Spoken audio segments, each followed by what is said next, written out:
Hello everyone, welcome and thank you for joining the Changing Planet seminar hosted by Imperial's Grantham Institute. Just to let you know before I introduce the speaker, this session will be recorded. If you have any questions, please feel free to use the chat and we'll ask them at the end. Please do include your name and affiliation, as we'd love to see where you've joined from. Our current theme is interconnected Earth systems, and it's my pleasure to welcome our speaker, Tammy Mayer. Tammy brings her passion for community building and resolving climate change forward to One Climate Action, an organisation that offers training for people ready to make an impact on climate change. One Climate Action training programme makes it easy to take climate actions, be that leading a delicate conversation with a friend, persuading upper management to take action, or learning to get involved politically.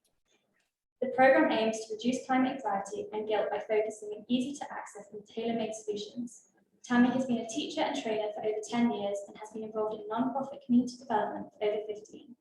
Her background includes Director of Programs for a Policy Advocacy Nonprofit, Strategic Communications Manager for Renewable Energy Public Policy Network, Finance Manager for a Housing Nonprofit, and University Professor teaching Nonprofit Strategic Planning and Management. Tammy will be speaking today about the psychology of effective climate communication. So without further ado, over to you, Tammy. Thank you and welcome.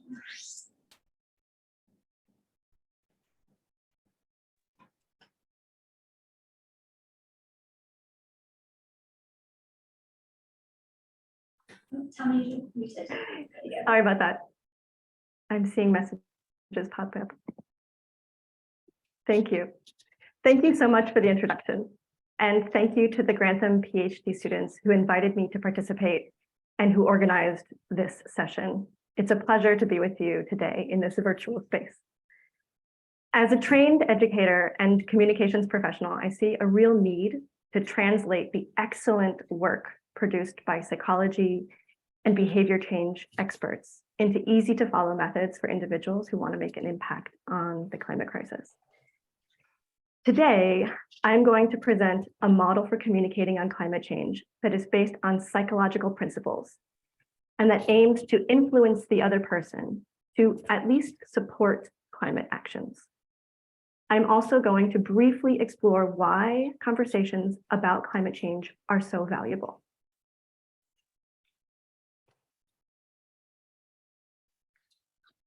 In this presentation, I'm operating from the premise that all around the world, and to varying degrees, governments, businesses, and individuals are not taking the massive and urgent actions needed to reduce carbon emissions and adapt to existing climate changes, all in a just and fair way.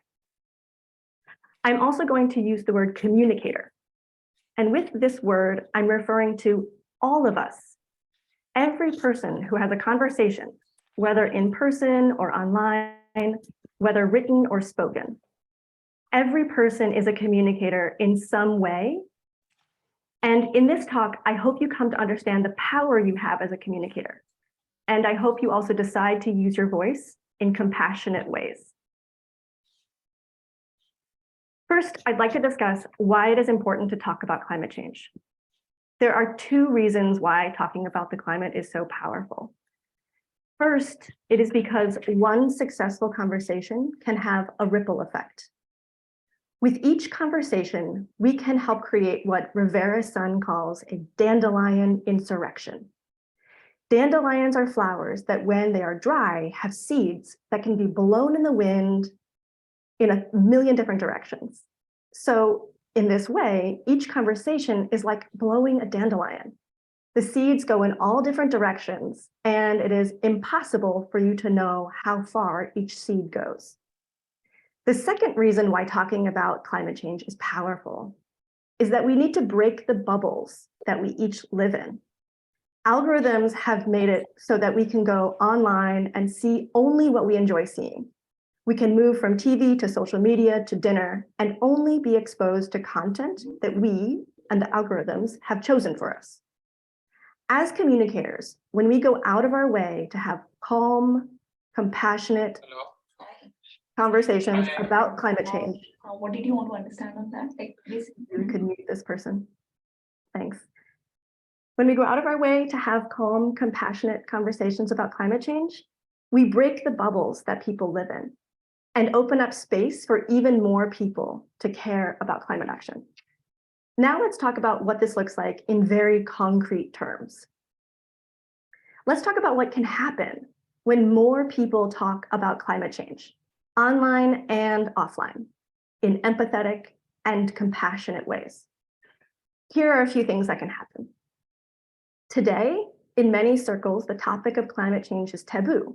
So one thing that conversations help with is normalizing the topic. The model of conversation that I'll show you today helps people recognize their self-interests are at stake. They can see how climate action is actually aligned with their identity and what they value most. And through these conversations about solutions, more people see a clear path that is available today. With these shifts in perspective, we can see the domino effect take off. Other people start to see their role in affecting change. Other people have new conversations with people they are close to, and even more publicly, such as online, within the news media, with public officials, and with businesses. More people may start to change their lifestyles, and more people may start to vote for candidates who are climate heroes. This results in even more people caring about climate action, elected officials feeling pressure, and climate heroes getting elected. And from there, governments invest in infrastructure and policies that facilitate and enable individuals and businesses to reduce their carbon dioxide emissions and reliance on fossil fuels. Governments create regulations that incentivize businesses to take action. In some sectors, such as industry, for example, regulations on business level the playing field, because without regulations, companies who voluntarily choose to lower their emissions face economic penalties that could make them less competitive on the market. This is very sector specific. And finally, these collective actions enable massive reduction in carbon dioxide emissions and help communities be better prepared to respond to the impacts of global warming. Now that I've established why climate change is important, let's dive into how we communicate about climate change. Everything that I'm presenting today exists because experts in psychology, behavior science, and climate science have paved the way. The communication tips and the conversation model that I will present come from a variety of experts. Some of them have made a greater impact on this model than others. Here are the 4 main resources of this model, resources that I would highly recommend you look at in greater detail. First, credit for the model's framework goes to Katharine Hayhoe and her book, Saving Us. Dr. Hayhoe is a Canadian climate scientist, and her book inspired me to launch One Climate Action. Another important resource is Renee Lertzman, a psychologist specialized in climate change who is doing an excellent job translating academic research into practical advice for climate communicators. Other resources I highly recommend include the research by Climate Outreach, which is a climate communications research institute in the UK, and Robert Cialdini, a psychologist who has published extensively on strategies for persuasion and influence. Each of these resources is extremely valuable in their own way, and you can find links to each of them on my website. From these resources, we can learn what isn't working in climate communications and why success may look different than what we expect. To be successful in discussing climate change, I'd like to first alert you to 5 pitfalls to avoid. These are 5 ways climate conversations tend to fail. First, for some people passionate about climate change, there can be an issue with our attitude and approach. This is particularly true for people who deeply feel a sense of urgency to act. Individuals with a lot of angst about the crisis may have difficulty creating a calm, compassionate, and safe space for conversations with people around them.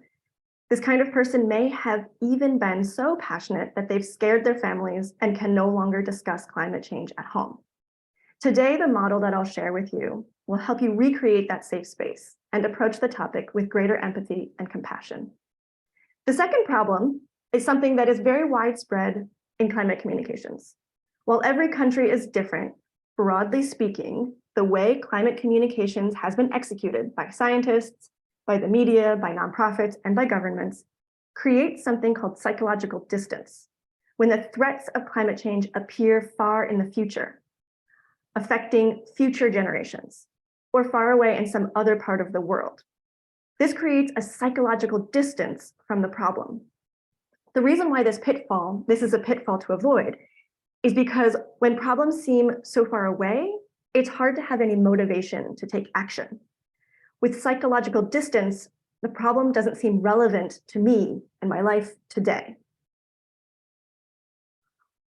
Francois Gémen is an expert on the geopolitics of the environment and a lead author of the reports by the United Nations IPCC, the Intergovernmental Panel on Climate Change. And in his recent book, Ecology is Not a Consensus, he wrote about this problem. He said, acting for the climate therefore means acting for others before acting for oneself. In other words, with this perception of distance, actions I take today are either for someone living far from me or future generations.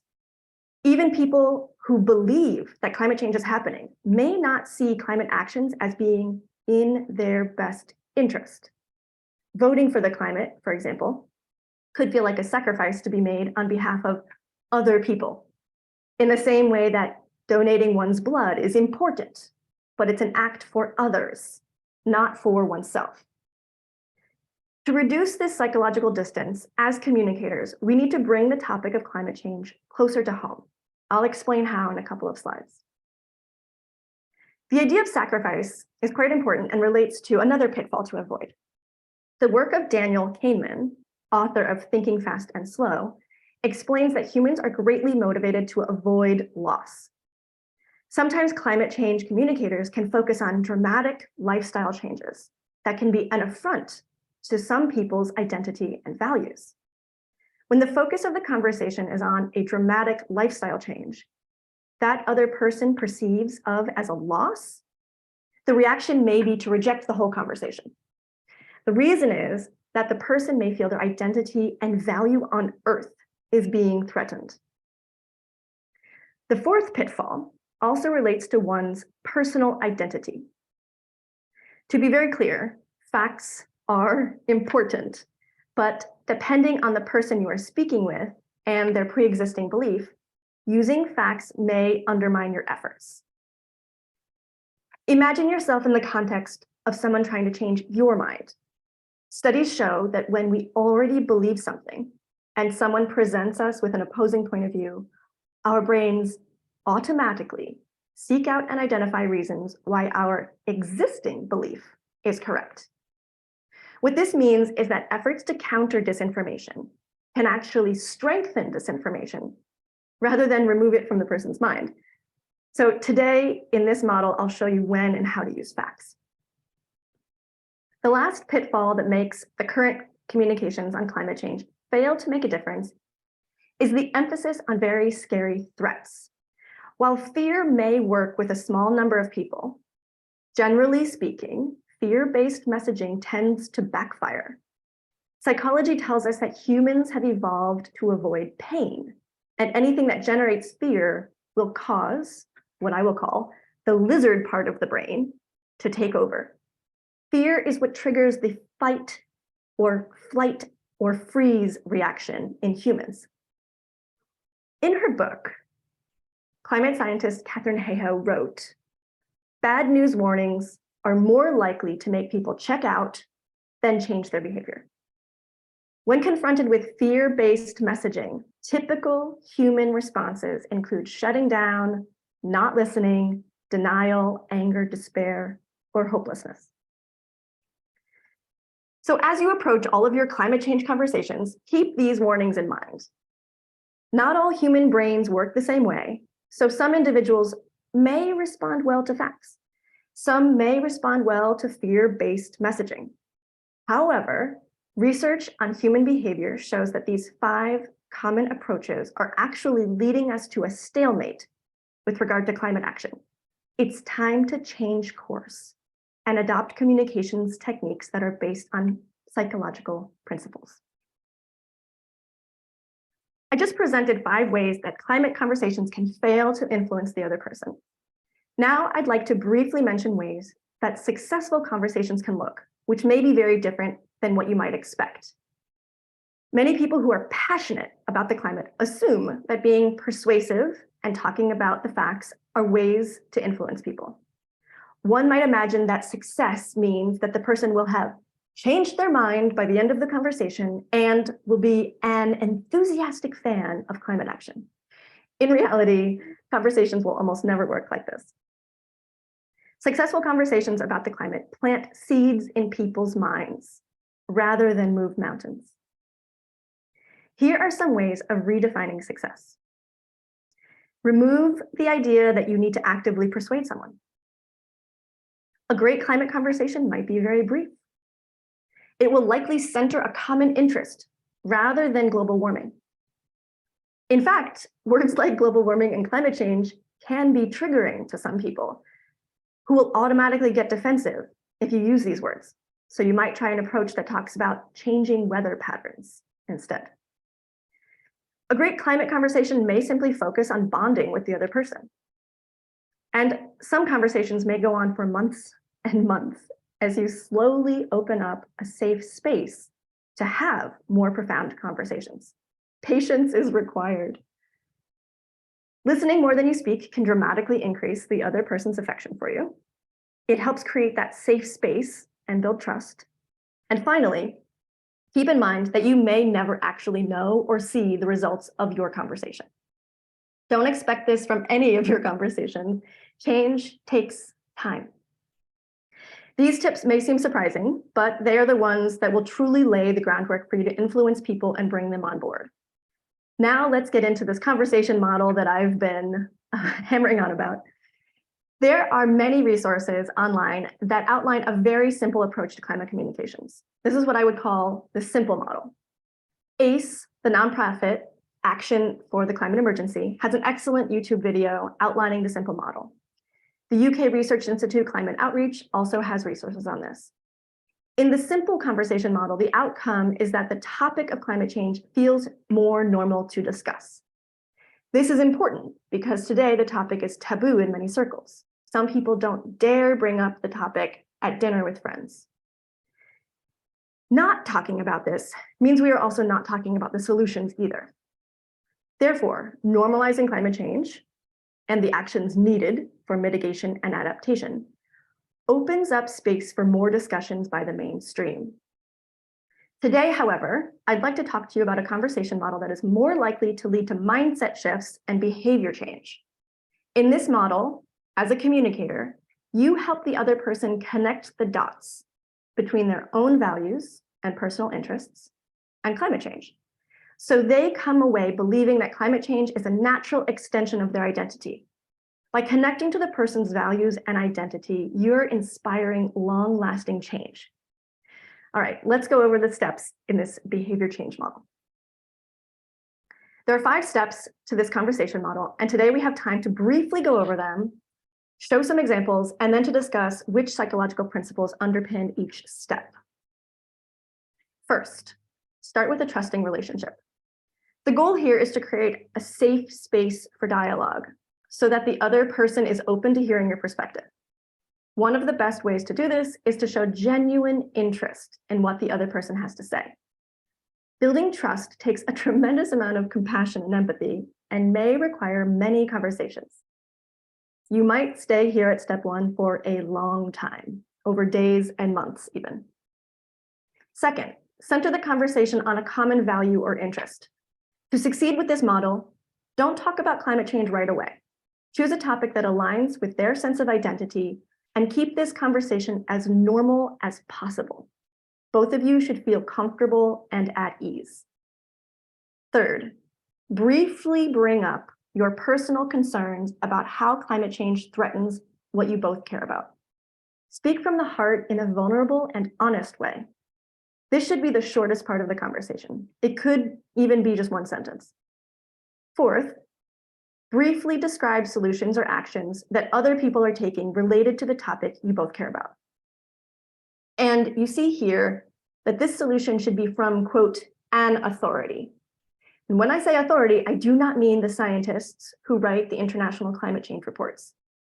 In the context of these conversations, an authority is someone that your audience identifies with. It could be someone from their political party or someone who is in their age group or someone who has the same passion or hobby. Ideally, you'll share a solution or action that is being done by people who share the same values. Someone that the person you're speaking with thinks is similar to them, or someone they look up to. This step is also where you might include a fact. I talked about facts earlier. And unless the person keeps asking for more facts, be frugal and only share one at a time. Lastly, the solution you describe may or may not be an action still here. Lastly, the solution you describe may or may not be an action your audience can participate in, and that's okay. The solution you discuss might be something they can morally support, or just simply something they can discuss with their other contexts. Now, the fifth step is to go back to compassionate listening and see how the other person reacts to this new information. Validate their point of view and their ideas, and show empathy for their experiences. Make sure you are still in a back and forth conversation and not taking a unidirectional persuasive approach. And if they make a controversial comment, you pivot to return to a conversation that comes from the heart and centers that value or interest you have in common. All right, now let's look at a couple of examples of this in practice. In my first example, we have two bird watchers, Sally and Manish. Sally is going to follow the model I showed you. First, she is already acquaintances with Manish, as they are both members of the same local bird club, and they've gone bird watching together in the past. They have always gotten along in the past, so trust is established. Next, Sally is going to have a normal conversation with Manish about birds. It's the topic they always talk about. When Sally does bring up climate change, she does so in a very vulnerable and low intensity way. She wants to avoid using the words climate change or global warming, so she says that she's concerned that changing weather patterns are affecting the availability of food for birds in the local area, and that the chicks born in this spring might not survive. Then Sally jumps immediately to share the action that their local bird club is taking, which involves tracking changes in bird behavior and tracking the number of birds in the area. Finally, Sally asks Manish what he thinks about this volunteering opportunity and gives time and space for Manish to express his ideas. She focuses on listening to Manish and with gentle curiosity asks him questions so that he can continue to talk about what interests him. Let me now show you another example. In this example, we have two people who love football, Damla and Tom. First, Tom and Damla are friends who have always gotten along in the past, so trust is established. Next, Tom has a normal conversation with Damla about football. It's a topic they always talk about. When Tom does bring up climate change, he shares a personal concern about the heat waves that impacted games the previous year.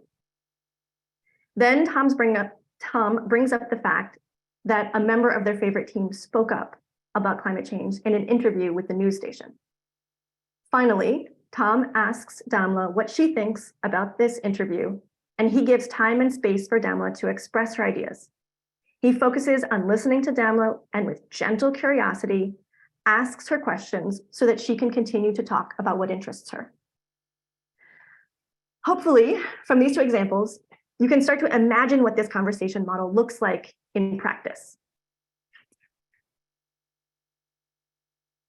In the examples I've shared with you, you start with a common value. But what if you can't find a common value? I do not have the time in this presentation to go over all the variations on this model to account for the unique situations you might find yourself in. You'll have to join me for other workshops to go deeper. So in this slide, I have a list of interests that may become or already are affected by climate change. The best thing to do before these conversations is to get to know what the person loves, what brings that person pleasure, and what do they care about. Here on the slide, you can see things like children, your hometown, beaches, fishing, social justice, and clean water. Now let's dive into the psychological principles behind this model. Understanding the rationale helps you see the power of this particular type of conversation. We start back with step 1 of the conversation model, establishing trust. I'd like to share a quote from Renee Lertzman, who I mentioned earlier. She is a psychologist specialized in climate change communications. She wrote, "Motivation for change only exists in the context of safe and empathetic relationships." The essence of this quote is at the heart of any successful climate conversation. It's critical to help the other person feel safe so that they can have the psychological space for new ideas and creative thinking. Psychology tells us that we are more able to think outside the box when we are not feeling anxious or threatened. In the context of influencing someone, creating a feeling of pressure or judgment will create an uncomfortable feeling in that other person. And when we feel anxious or uncomfortable, our lizard brains take over and limit our ability to be open-minded and think critically. Modern psychology tells us that when we make decisions, our emotions have more sway than our ability to reason. Even being hungry has been shown to impact the decisions of judges in court. By listening and using compassion, this approach creates a safe space in which the other person can feel comfortable talking about any topic, even the taboo topic of climate change. In this second step, you are emphasizing the interest or value that you both share. Psychologically, we tend to like and want to spend time around people who share our values. On top of that, we are more likely to trust people's opinions who we feel close to. When you share common interests and have common concerns, you can be a trusted messenger. Studies show that people's decisions about climate change are closely tied to their self-identity. Decisions about climate change are much less tied to education level or actual knowledge of climate science. The fact is, people's beliefs are deeply tied to the subgroups they most closely identify with. By starting the conversation with the person's values or personal interests, you create the opening to connect the dots between those values and climate change. It's possible that they come away believing that supporting the climate action you mentioned is a natural extension of their identity. And lastly, as we mentioned at the beginning, the climate crisis can feel far from a person's reality. They have been shown images of polar bears dying and heard predictions for 20 and 30 years in the future.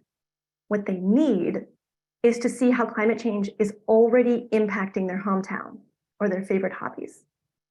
This model of conversation brings the future mentally close by connecting climate change with something they are physically or emotionally close to.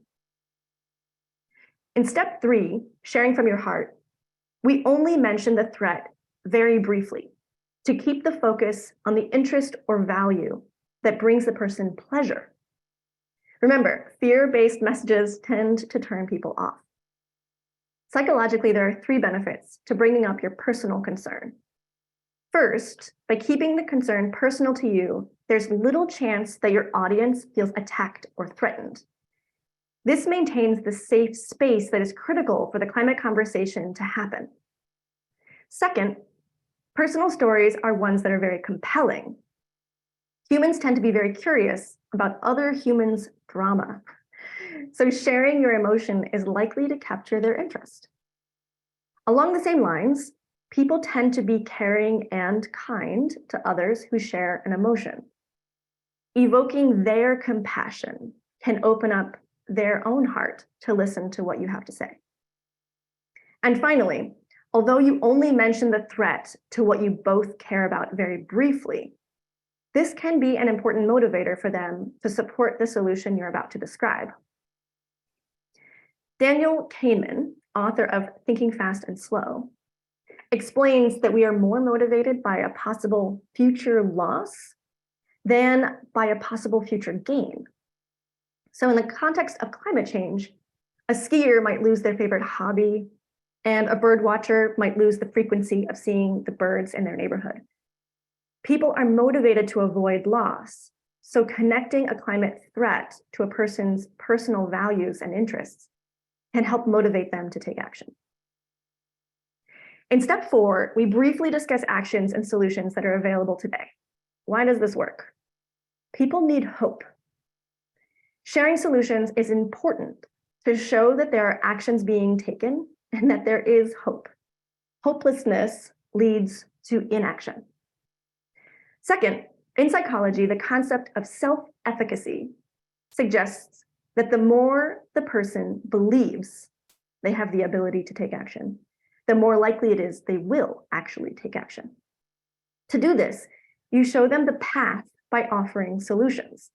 This way, the person sees that there are actions that can be taken today. By learning about the solutions, they are likely to believe that they also have the ability to take action. This is a fundamental principle of change management. People need to see the path. By hearing about a solution that others are already putting into place, suddenly the work of climate action seems tangible and concrete. In step 4, it's important you share a solution being put into place by people who share the same values or a similar identity as the person you're speaking with. By evoking this person, your audience can see that people like them are taking action, which can possibly make them feel that sought-after sense of belonging. Belonging is a deep and well-known human need. Your ability to connect climate change to their values and their self-identity will create more openness to your ideas. And fourth, this step creates what is called social proof, referring to a person your audience looks up to or an authority can have a motivating effect.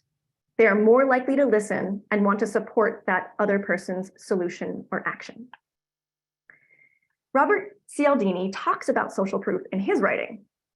You may have heard about a study he did to see what would motivate hotel guests to reuse their hotel towels for more than one day. At the time, the common understanding from behavior science was that guests were more likely to reuse their towels when they saw a message in their hotel room that said that the majority of people who stayed in this hotel reused their towels. However, Robert Cialdini decided to test out several different messages and found that the most successful message referred to that specific room in the hotel. He wrote, "We found that the most successful message was that one that said the majority of people who stayed in this room reused their towels." The key takeaway here is about how local we need to be when sharing solutions. Proximity matters. Our solutions and actions need to relate to a very small geographic area or to a very small group of people. That proximity helps define the similarities the person has to those others who are also taking action. And finally, let's discuss step 5. The psychological rationale here in step 5 is very similar to what we discussed in step 1. Ultimately, the goal is to create a safe space in which the other person feels comfortable and doesn't feel any sign of discomfort, judgment, or being attacked. By creating this safe space, any topic could be brought up without fear or anxiety. This way, you won't shut the person down. Second, because you are centering the other person's feelings and reactions, you're avoiding the common error of trying to persuade or put pressure on the other person. And finally, creating an authentic and human connection, you are becoming closer to that person, which builds trust. If they feel you have compassionately listened to them, over time, you are building trust. And the more the other person trusts you, the more likely it is they will be open to what you have to say. That's the end of the psychological explanations. Thank you for listening to my presentation. And if you have any questions, I would welcome them now.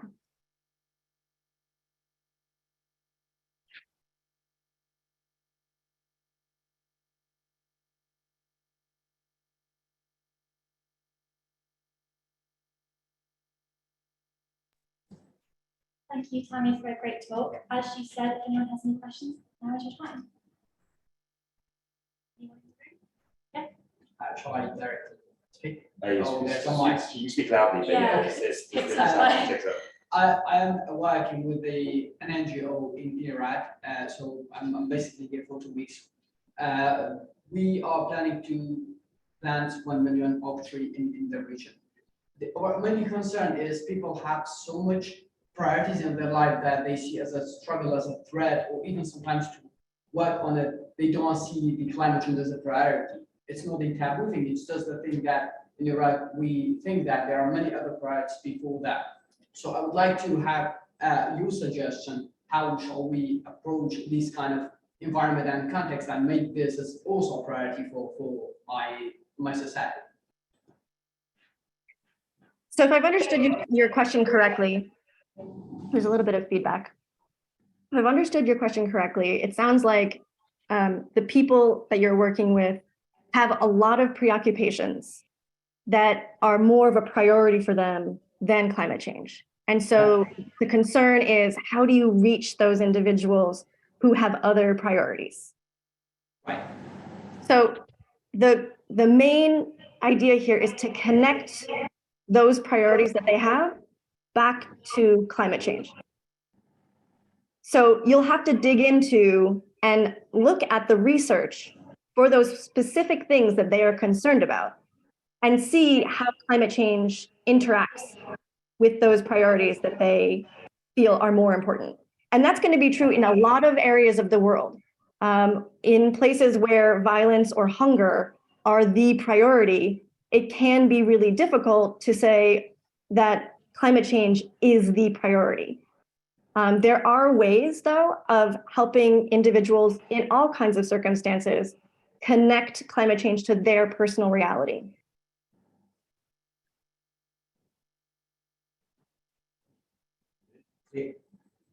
A question from online. Victoria Chester says, will you have tailored guidance on how to use the ideas from the context of political? She is a borough councillor from the UK local government and really wants to understand how to better engage with her constituents. So the first resource I would recommend is Climate Outreach. They have a breakdown of the UK population by sort of profile. And their resource could be extremely valuable in identifying what values to talk about when talking about climate action. And this is particularly useful for those who are in the UK and who are speaking to constituents in the UK. So I would first recommend going directly to Climate Outreach and looking at their work. In the future, I hope to also be able to offer political individuals, elected officials, speaking points, but that is not something that I currently offer. Thank you. Any other questions from the room?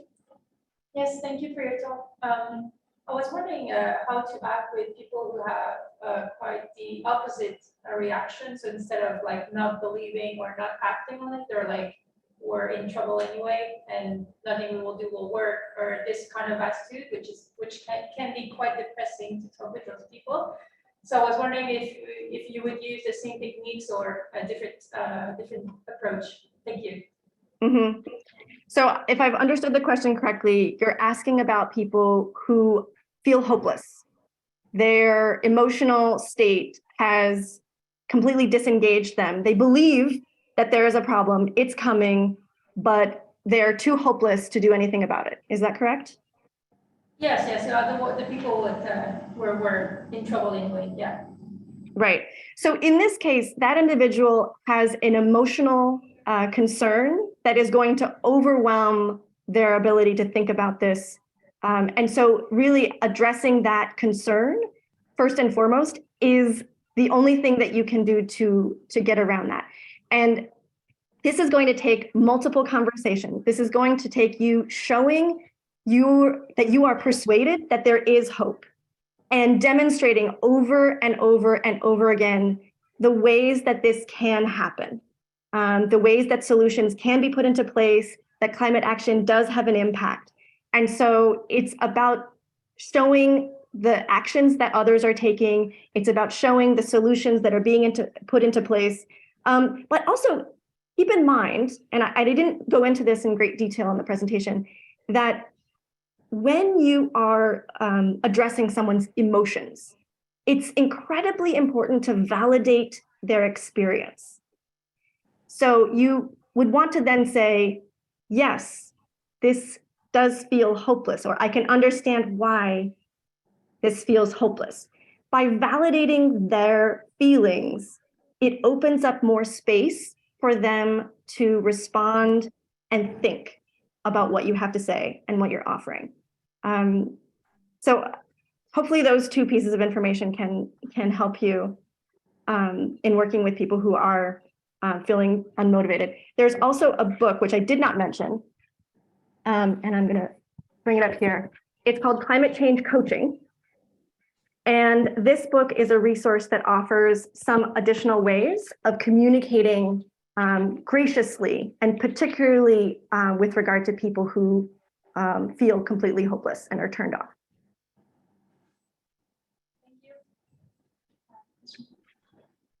So thank you for the talk, and I have two questions.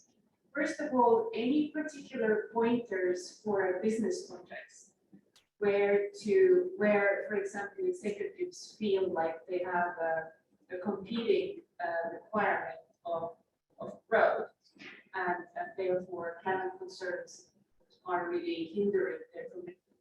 And the second question is making it a little bit broader. And it's, should we bring in the conversation about biodiversity because it's linked to climate change, or would that be too overwhelming at times? I wasn't able to hear the entire last question. Bring up what? What would be too overwhelming? Biodiversity with the link to climate change. Okay, so first, businesses. There was something that I mentioned in my talk about business regulation, government regulation of businesses leveling the playing field. So on the one hand, we need to be very honest about businesses, and generally the goal is to make money. And so if the bottom line is impacted, many business people can feel that addressing climate change within the business context is against their best interest. Now, there are some sectors in which that is not necessarily the case. And adapting to climate change will reduce risks, will reduce costs. And so there is a business case for adapting to climate change in certain sectors. That isn't possible in all sectors. So it really is sector by sector, a very specific discussion that you need to look into. What is happening in that sector? What is the business model? And how will that business model be impacted in the future by climate change? Or how is it already being impacted today? And create a case for change that relates to those future threats to the business, because that will motivate change. Now, like I said, this is impossible for all sectors. And so therefore we need to level the playing field by requiring businesses to adapt to certain levels of emissions, et cetera. So there is a collective action here, and then there's also a very sector-specific action depending on the business model and what kinds of energy use that particular sector uses. In terms of biodiversity, so I think there's a real case for incorporating biodiversity. I am not yet an expert on this, so I don't have all of the answers to give you. But I think one of the challenges that I see in the United States in particular is connecting biodiversity is something that seems outside of people's minds. It's not in the mainstream yet. And so it seems very far away and very confusing. And I think there needs to be a way that we can simplify discussing biodiversity, its connection to climate change, and its connection to our self-interests. Because when we address biodiversity, it is in our best interest to support biodiversity. So you can use the same model of conversation and replace the topic. Instead of using climate change, it could be about biodiversity. or instead of biodiversity, it could be about another topic that is a little controversial. And so this model can be adjusted and used for a variety of different controversial or important topics that you think you want to bring up with a group. Something else that I wanted to say that I've lost track of, so hopefully what I have said has been helpful. A question from online from Ian is, what advice would you have when trying to talk with groups of people rather than one-on-one? So talking with groups of people versus one-on-one. When you're talking to a group of people, it's the same idea. You want to identify what their common interests are, what their values are. And so if you can ensure that your values are aligned with their values, then you become a great speaker in that group setting. I want to caution you though, because if you decide that you want to go and influence a particular group of people, but you are not actually a member of that group of people. For example, you're a skateboarder and you want to go influence the bird watchers. Why would the bird watchers listen to you? So if you're going to go talk to a group of people, make sure they are, quote unquote, your people, that they identify with you. Because if that's the case, you become a trusted messenger, that they are more likely to be open to listening to. If you are an outsider, then it's less likely that they're going to want to pay any attention to what you have to say. So for the greatest impact, avoid trying to share your message with large groups of people that won't identify with you. And instead, choose groups of people with whom you can find a common interest. Now, I will add a caveat, because scientists who have lots of valuable knowledge to share might be invited to speak in front of a group that doesn't feel like a group that they feel, that they really identify with. There still may be a way of finding something that you all believe in. Is it the fact that you all want there to be enough food for everyone to eat in the future? Is it because you all care about water quality in a particular location? There may be a common value on which you can center your conversation, particularly from a scientific perspective. Question from the room? Yeah, you answered part of my question. The other part is about the fact that one of the problems, I think, is that we are not surrounded by people who don't think like us. And at least for me, all the people I have around me think like me. Maybe except the family, if we don't choose, where there are different ways of seeing things. But I have the feeling that the society is separated into groups, those who believe and those who don't believe, and we don't mix. So and I feel a bit, well, I don't know what I can do on an individual level to prevent this. So I don't know if you have any thoughts. Okay, I think if I've heard you correctly, you're talking about the fact that we all live in these sort of bubbles, and that we might not be around people who we want to influence, for example. And so I think the question is, like, how do you find people and how do you get into situations where you can talk about climate change? So one thing that's really valuable is sharing online. Now, not everyone is comfortable with this, not everyone is on social media, but that is one way of getting a broader audience where maybe not everyone agrees with you to begin with. Another way that I mentioned at some point in the slide is writing editorials. So getting your ideas into the local newspaper. You can also get your ideas out by communicating with elected officials. And this is really important, at the local level, it matters quite a lot. And so your voice at the local level, not just at the national or regional level. And so these are ways that you can get your voice to reach a broader audience. So reaching the elected officials, getting into the news media, and using social media. Beyond that, one example that I really like from Katharine Hayhoe's book is a gentleman who decided to sit in a park and talk to strangers who lived in his town. And he used as the common thread or the common interest, the town and the threat of climate change to that location. And so this gentleman did a fantastic outreach effort, contacting thousands of people just by sitting in the park. So it's one idea, and you might find more ideas like that in Saving Us by Katharine Hayhoe.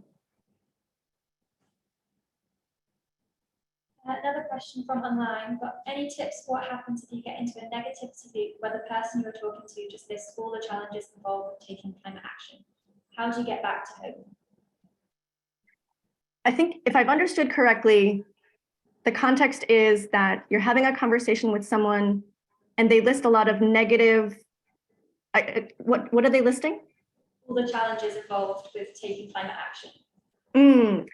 Right, and so I think in this case, what it sounds like is that you're talking about a lot of climate actions all at once.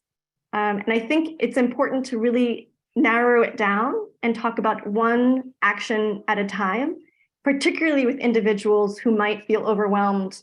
And so bring it into a more concrete, tangible action so that the person can see what that outcome is. So making things more concrete and tangible is definitely the first step. Now, an individual who, this comes back to the idea of hopelessness that we talked about earlier, and individuals who really feel like it's too difficult, that it's impossible. And so again, I think what's really important here is, number one, validating that person's experience, really making sure that they feel heard and that they can express themselves even more about that. Really listening to what that person is saying and trying to find underlying issues. Would they be willing to take an action under certain circumstances? Would they be willing to take small actions? Would they be willing to take actions if they knew other people were taking actions? There are several different ways that you can explore the conversation and uncover ways that that person might actually be engaged in the right circumstances. Thank you. Any more questions from the room? Thanks so much for your talk. Just off the back of one of the earlier questions about being in these bubbles, I think a lot of the conversations I have are with people who are already on the climate action ladder, who are maybe, eating veggie 1 day a week rather than 7 days a week. Do you have any advice for how to adapt your model for those conversations where people are maybe comfortable in the actions they're already taking, particularly in comparison to other people where they feel like they're happy with the level they're at? Yes, so I think if I've understood the question, the context is that you're talking to people who are taking actions, like eating vegetarian once a week, and you want to potentially encourage them to take even greater action. Yeah. Okay, so in this kind of scenario, what I would highly recommend is asking the person to join you, and ask them to go on an experiment with you. And so then it becomes a collective experience. And you could talk about, yeah, it's really hard. You talk about from your own experience, I'm nervous it won't work. I'm nervous I won't like it, but I'd really like to give this a try. Would you give this a try with me? So bringing in that social element can be one way of encouraging someone to go even farther with their climate actions. Thanks. Thank you. Another question from online. Say, how would you see this model translating to public engagement on a specific climate action? For example, heat decarbonisation, where real practical considerations or barriers to change exist, such as capital cost, and how would we overcome these changes if they become mandatory in the future through regulations? I'm sorry, I don't think I heard the entire question. Maybe is it already in the chat? Maybe I could read it. Yeah, how far? I'm just listening. Oh, good, great. So how would you see this model translating to public engagement on a specific climate action, for example, heat decarbonization, where real practical considerations and barriers to change exist, such as capital costs, and the change sought may be mandatory in the future through regulations?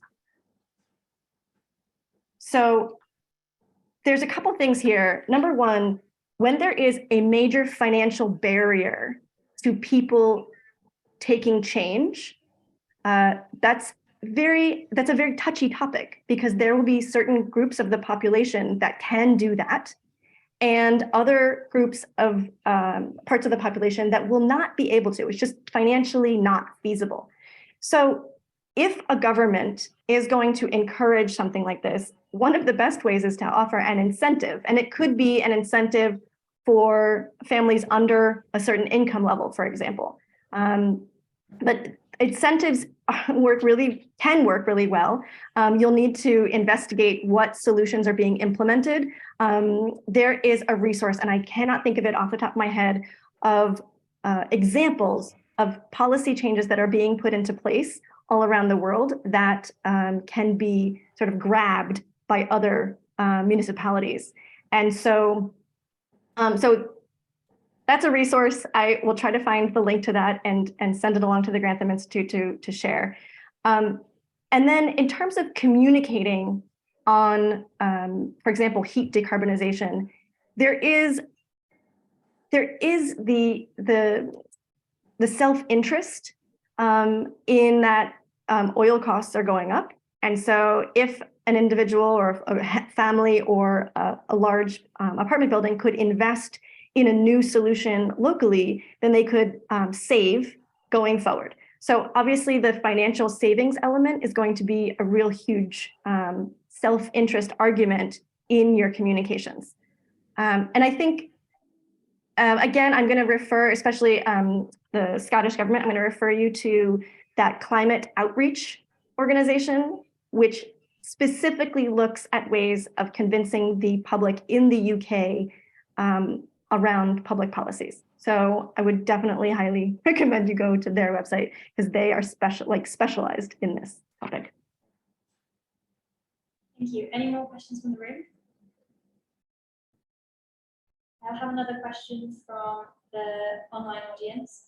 What do you say to people who say that nothing that I do as an individual is likely to make any difference? So this is a really good question. So a lot of people feel that their individual actions won't make a difference. And I have a number of slides that I cut out that I wanted to show you all about this. So what I'd like to make sure you understand is that individual actions do make a difference. And there's a report by Carbon 4, it's a nonprofit in France.